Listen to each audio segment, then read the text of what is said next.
Bismillahirrahmanirrahim. Assalamualaikum warahmatullahi wabarakatuh.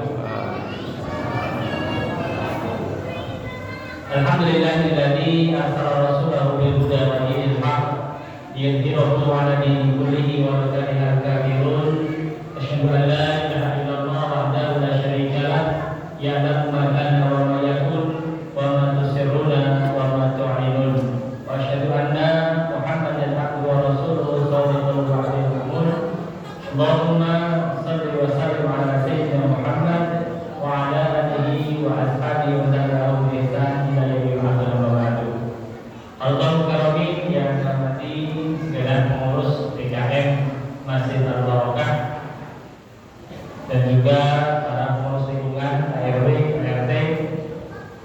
Tidak lupa kepada Bapak Ibu jamaah salat Isya dan salat tarawih, muslimin dan muslimat, mukminin dan mukminat, shaimin, halo Bu, shaimin, shaimat, qanitin, qanitat, yang belum kawin dan yang belum sunat. Kita bersyukur alhamdulillah pada kesempatan kali ini Allah berikan kesempatan pada kita masih bisa istiqomah. Malam berapa ini Pak? Malam ke-8 Alhamdulillah. Kurang berapa lagi Bu? Bu, malam ini malam ke-18. Kira-kira berapa malam lagi kita bisa tarawih?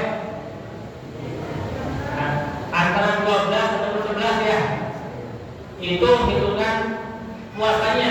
Tapi kalau data kita akan tahu hitungan ini 12 hari lagi barangkali. Tapi kalau kita sudah tinggal malam ini barangkali malam terakhir kita Pak. Betul. Siapa yang mau duluan Pak? Ada yang mau duluan? Monggo yang mau duluan ke belakangan. Alhamdulillah kita bersyukur alhamdulillah mudah-mudahan semua ibadah yang kita lakukan dari awal Ramadan sampai malam hari ini diterima oleh Allah Subhanahu wa taala. Dan melipat gandakan semua pahalanya sebagaimana Allah janjikan dari Rasulullah SAW. Ya mudah-mudahan Allah pun masih memberikan kita kesempatan atau Ramadan berikutnya ya Rabbal alamin. Bu, tadi malam katanya dapat info dari Pak Rekadi ada ceramah tentang nuzulul Quran. Sebenarnya tadi malam kita mohon maaf ada jadwal yang double.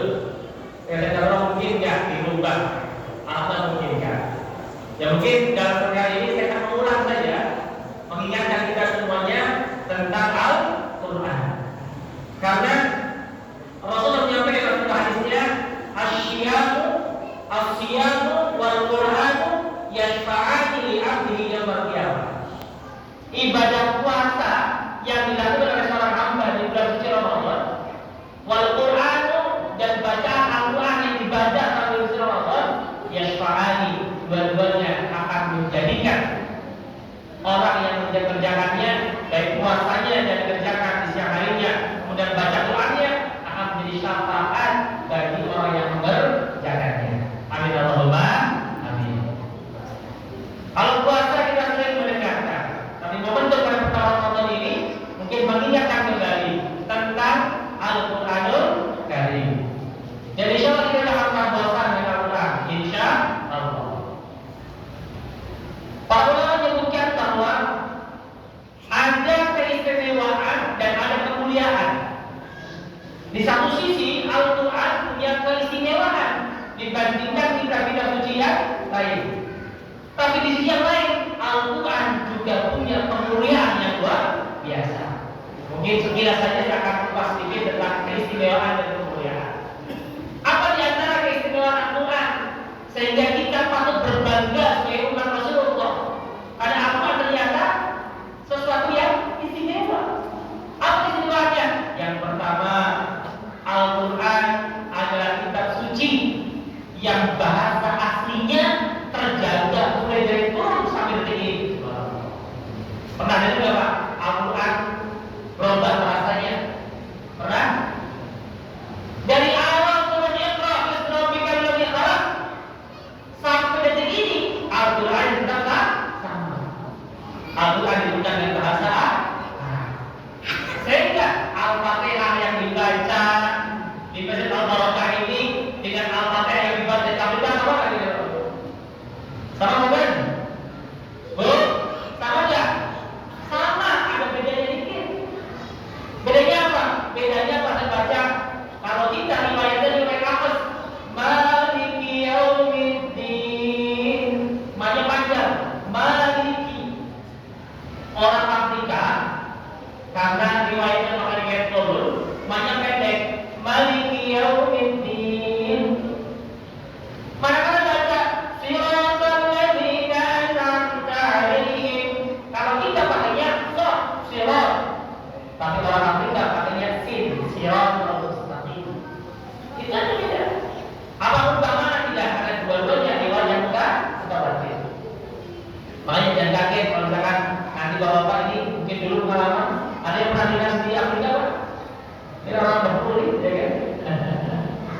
banding-bandingkan tidak, bukan banding-bandingin, tapi boleh kita komparasi.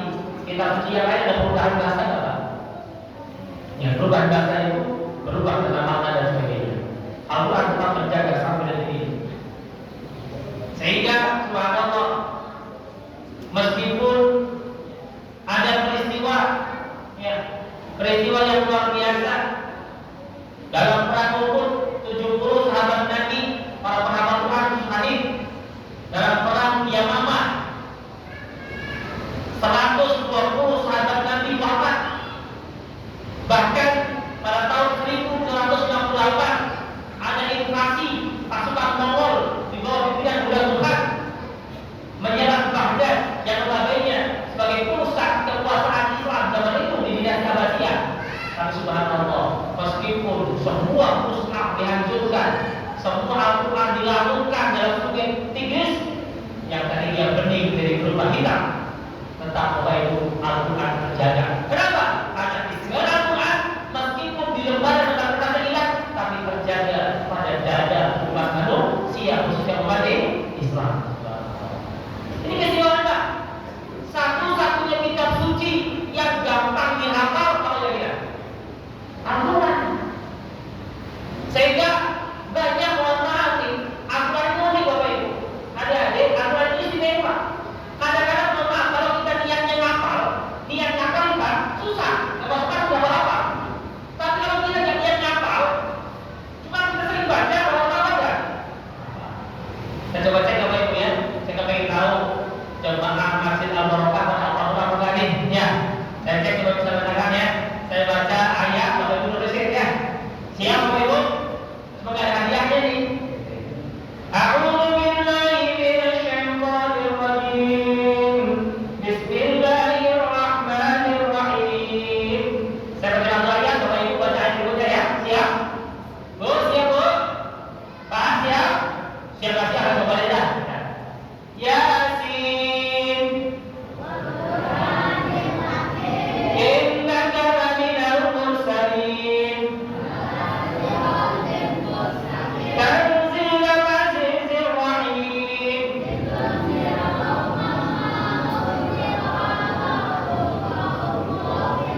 Subhanallah. Dan bukti Allah itu gampang dihafal. Dan jemaah banyak tahu pada hafal Quran. Sudah apa Bu? Sudah ya? Yasin apa Bu? Pak hafal? Hafal. Pernah nggak Bapak Ibu sengaja mengingatkan hafal Yasin? Hah? Jangan ya. Cuma kenapa sering dibaca rame-rame, hafal apa? Hafal. Masya Allah. Apalagi rame-rame, cuma nggak tahu kalau dibaca satu-satu. Dan ternyata satu nih ngapalin, bisa jadi lupa. Itulah kesimpulan Al-Quran. Satu-satunya kitab suci yang gampang untuk dihafal, dijaga oleh Allah dalam hati manusia adalah Al-Quran. Kenapa? Janji Allah, a'udzu billahi minasyaitonir rajim, inna nahnu nazzalna dzikra wa inna lahu lahafidun. Akulah kata Allah, kami yang menjaga Al-Quran dan kami pun yang akan menjaga Al-Quran. Dua. Yang ketiga Bapak Ibu, apa isma Al-Quran? Al-Quran adalah satu-satunya kitab suci yang diturunkan dari bahasa Arab. Dan bahasa Arab itu ternyata bahasa yang huruf hijaiyahnya, huruf alfabetnya lengkap.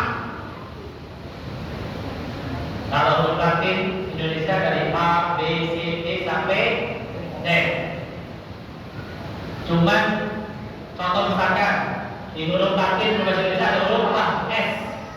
Ya, S itu apa? Cuma satu modelnya. Ya.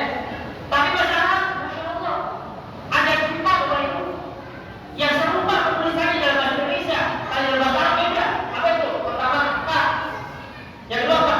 Sa, Sin. Yang kedua apa? Shin. Yang ketiga, yang keempat, So. Penulisannya sama. Tapi kalau kita bacanya salah, yang harusnya ta diganti sa jadi sya, so jadi sya, berubah kan maknanya Pak? Berubah. Satu contoh misalkan di dalam surah Al-Baqarah yang saya yakin Bapak Ibu sering dengar, a'udzu billahi minasyaitonir rajim, wa lanabluwannakum bisyai'in, ada syin besar, minal khawfi wal ju' wal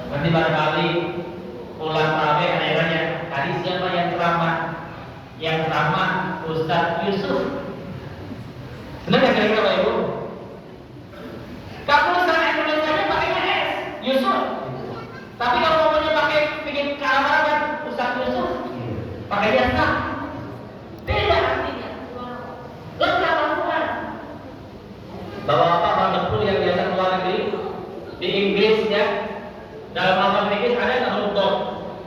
Indonesia ada nggak huruf dot kalau itu? Ghairil maghdubi alaihim waladdallin. Ada nggak Indonesia bahasa huruf dot? Nggak ada. Inggris pun nggak ada. Cina nggak ada. Jepang apa lagi? Apa lagi yang baru? Bahasa Indonesia nggak ada. Kalau saya teksnya ada huruf. Kalau bahasa Inggris saya yakin nggak ada. Makanya kalau ada pertanyaan barangkali orang Inggris, where are you come from? Ini orang Inggris ditanya oleh orang kita, where are you come from? I'm from London. London. Ada nggak itu? Lengkap Al-Quran ada. Makanya sangat istimewa Al-Quran. Huruf Arabnya lengkap dibandingkan bahasa-bahasa yang lain. Apa yang istimewa Al-Quran? Banyak. Di dalam Al-Quran mencakup semua aspek kehidupan manusia. Bahkan dari ilmu saintis pun ada. Contoh misalkan ada profesor dan antropologi dari Thailand yang profesor tentang kulit manusia. Beliau meneliti apa hasilnya menunjukkan beliau bahwa ternyata kulit manusia ini akan merasakan sakit manakala kulit arinya masih ada, Bapak Ibu. Manakala kulit arinya tidak ada, udah ketemu daging, mau disayat, mau disulut pakai api pun nggak akan sakit. Katanya begitu, nggak pernah mau jadi coba sendiri. Beliau bangga dan perempuan yang ini riset yang luar biasa. Tapi ternyata ini bukan hal yang baru. Pada 1446 tahun yang lalu Allah sudah menyampaikan dalam surat Al-Quran tentang ini merasakan Allah dari syaitan ini. Kullama nabijat juluduhum baddalnahum juludan ghairaha liyadhuqul adab. Kullama nabijat juluduhum, manakala kulit manusia nanti dari kiamat. Awal ayatnya apa? Innal ladzina kafaru bi ayatillahi sawfa tusqihim nar. Kullama nabijat juluduhum, orang-orang yang ingkar dengan ayat-ayat Allah di dunia ini, maka mereka nanti di akhirat akan dicemplungkan dalam neraka. Allah kullama nabijat juluduhum, manakala kulit arinya sudah gosong, baddalnahum juludan ghairaha, Allah ganti dengan yang baru.